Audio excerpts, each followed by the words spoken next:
السلام عليكم ورحمة الله. شباب أولى ثانوي بقى ركزوا معايا جزئية الفيكتور. ركزوا معايا بقى في الفيديو ده عشان احنا عاملين فيه تجميعة كده مهمة هتفرق معاكم كتير. جزئية الفيكتور دي من أكتر الجزئيات اللي بتتعب الناس في الدراسة، فركزوا معايا. أول حاجة نفهمها، لو أنا مديك حاجة بالشكل ده كده وقايل لك عليها إنها فيكتور إيه.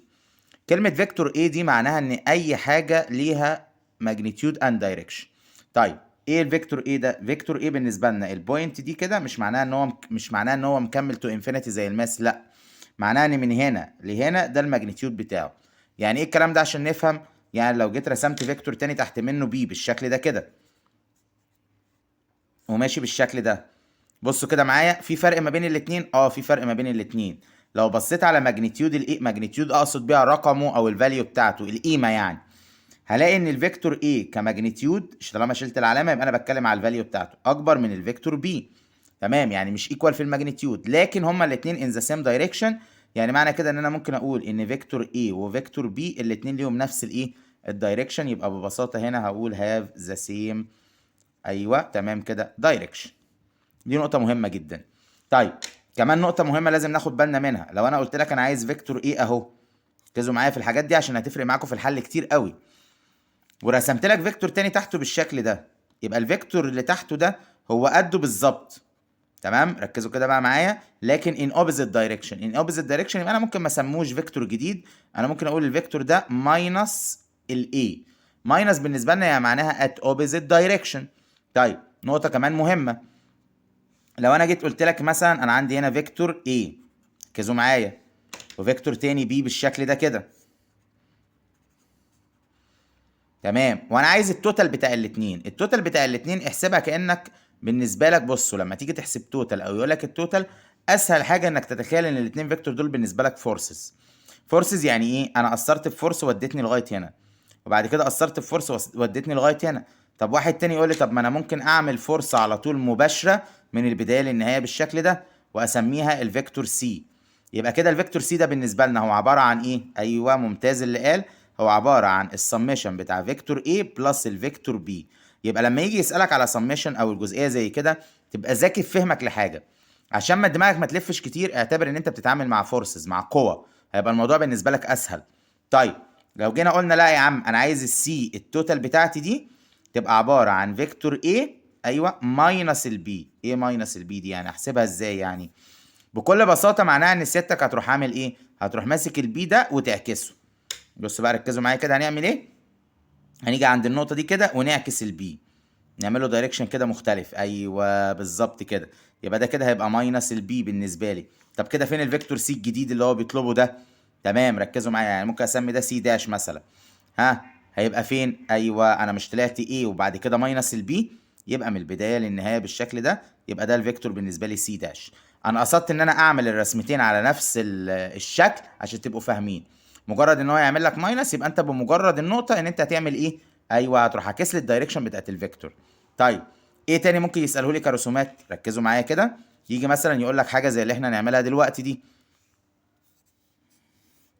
يقول لك يا عم ان انت عندك مثلا الشكل كده، ركزوا معايا، عندك هنا فيكتور A مثلا، وراح عامل فيكتور B بالشكل ده كده، مين الاكبر؟ كده الفيكتور B اكبر، تمام، يبقى كتأثير فيكتور B اكبر. طب هما لو اتنين فورسز بيشدوا جسم من النقطه دي كده، التوتال هيطلع ايه؟ انا بشد كده وكده، يبقى الجسم هيطلع ما بينهم. كلمه ما بينهم دي واسكت، لا، اصل ما بينهم ممكن واحد يرسمها لي كده وممكن واحد تاني يرسمها لي كده.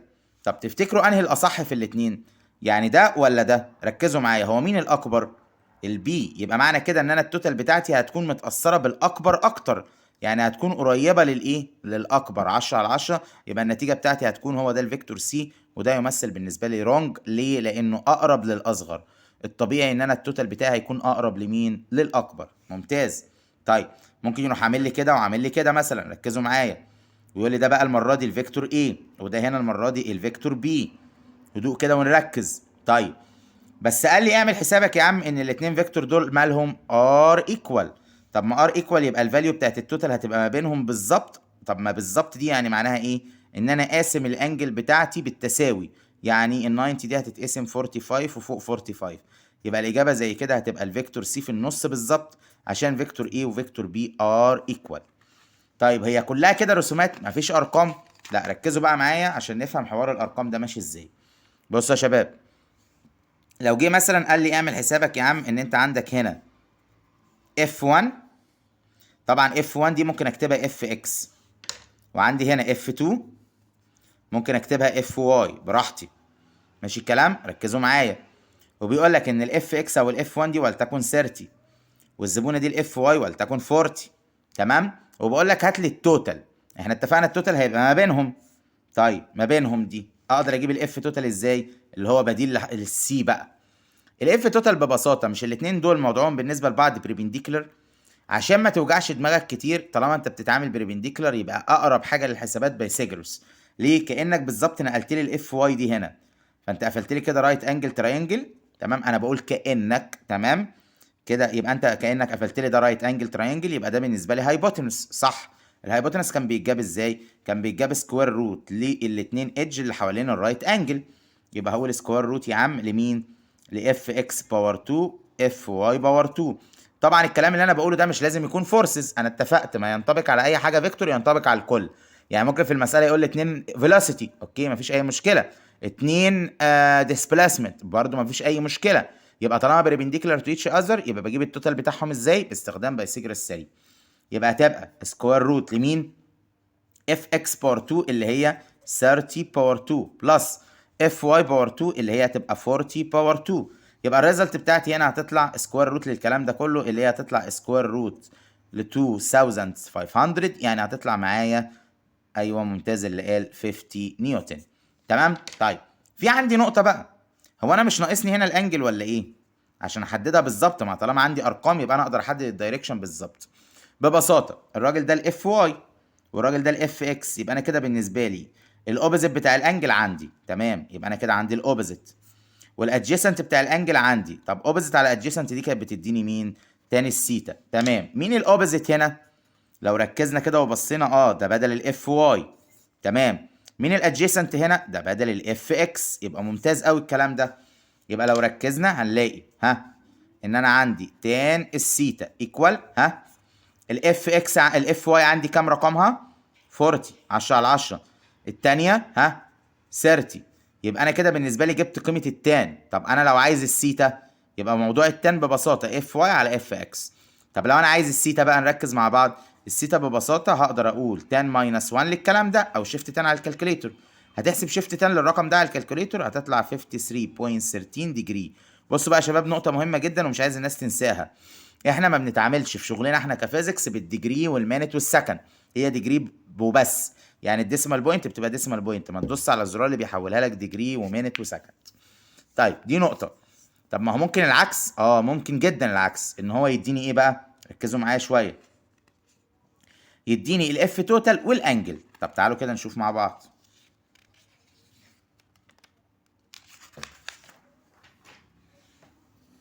يعني في مسألة ما كده قال ايه؟ حاطط لي الاف اكس والاف واي بالنسبة لي انون، يعني اف اكس هنا واف واي هنا وبالنسبة لي هم انون. طب نشتغل ازاي؟ ركزوا بقى معايا كده شوية.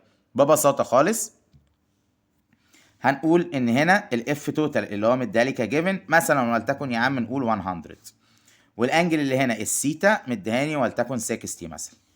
نقدر نجيب الاف اكس؟ ببساطه نقدر نجيب الاف اكس عادي جدا. ركزوا بقى معايا، هقول ان الاف اكس هي عباره عن التوتال مع الانجل اللي موجوده هنا. ركزوا مع التوتال مع مين؟ مع الانجل اللي موجوده هنا. طب مع الانجل يعني هاخد لها ساين ولا كوزاين؟ بصوا يا شباب، هو انا لو قفلت دي كده رايت انجل تراينجل، ركزوا كده بقى معايا، مش الجزء ده بالنسبه لي هيبقى مين؟ ايوه ده كده الاف اكس يمثل بالنسبه لي الادجيسنت، ايوه بالظبط كده. والجزء اللي هنا ده اللي هو بديل الاف واي هيمثل بالنسبه لي الاوبوزيت. طب حلو، يبقى انا لو حبيت اقول مثلا ان انا عندي كوزاين ال 60 دي كاني بحل ماس، هتبقى عباره عن ايه؟ الادجيسنت اللي هو الاف اكس ممتاز اللي قال على التوتال اللي هو الهايبوتنس، صح كده؟ طب بص كده على الارقام اللي عندك، مين الانون؟ الاف اكس. اشمعنى؟ لان الاف توتال عندي ببساطه رقمها كام في المساله؟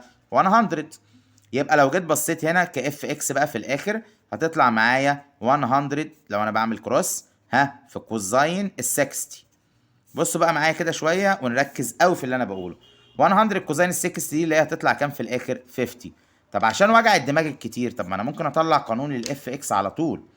اقول يا عم ان انت عندك الاف اكس هي عباره عن الاف توتال اللي انت مديهاني في كوزاين مين السيتا، وكده ابقى حطيت قانون اقدر اجيب بيه الاف اكس في اي حاله.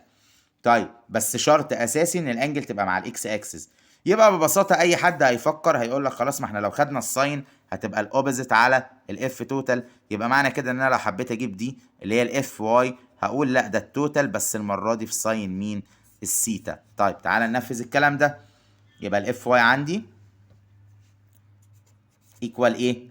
الاف توتال ساين السيتا. الاف توتال في المساله عندي بكام؟ ايوه 100 اهي فوق. تمام، يبقى هتطلع بالنسبه لي 100 في ساين مين السيتا اللي هي ال 60، يبقى هتطلع معايا كام في الاخر؟ هتطلع 50 روت 3. طيب ممكن المساله تيجي التوتال دي لوحدها، التوتال 2 بريبنديكولار، او ممكن في مساله زي اللي انا قلتها لكم كده ببساطه ان هو يقدر يتعامل معايا في نقطه ايه؟ ايوه ان انا اقدر اجيب التوتال سوري من التوتال اقدر اجيب الاكس والواي. طيب ازاي ممكن يحط لي في مساله بقى الموضوع ده ميكس؟ بص بقى ركزوا معايا عشان المساله دي هي تعتبر من اكتر المسائل اللي هتلم لكم كل حاجه عندنا. هدوء كده ونركز. بيقول لي يا عم انت عندك، ركزوا بقى معايا دي، عندك F1 equal 100 وعامله يا عم ميك انجل مثلا 100 to x axis. ماشي، بلاش الانجل دي نخليها مظبوطه، الانجل هدي نخليها 30 احسن افضل في الحسابات عشان ما تعقدش معاكم الدنيا شويه، لان في منهجكم ما بيعديش ال 90 في الانجل. تمام، and عند حضرتك F2 مثلا unknown معرفهاش، مش الكلام، make انجل 45. حلو الكلام. with نيجاتيف اكس اكسس. مع مين؟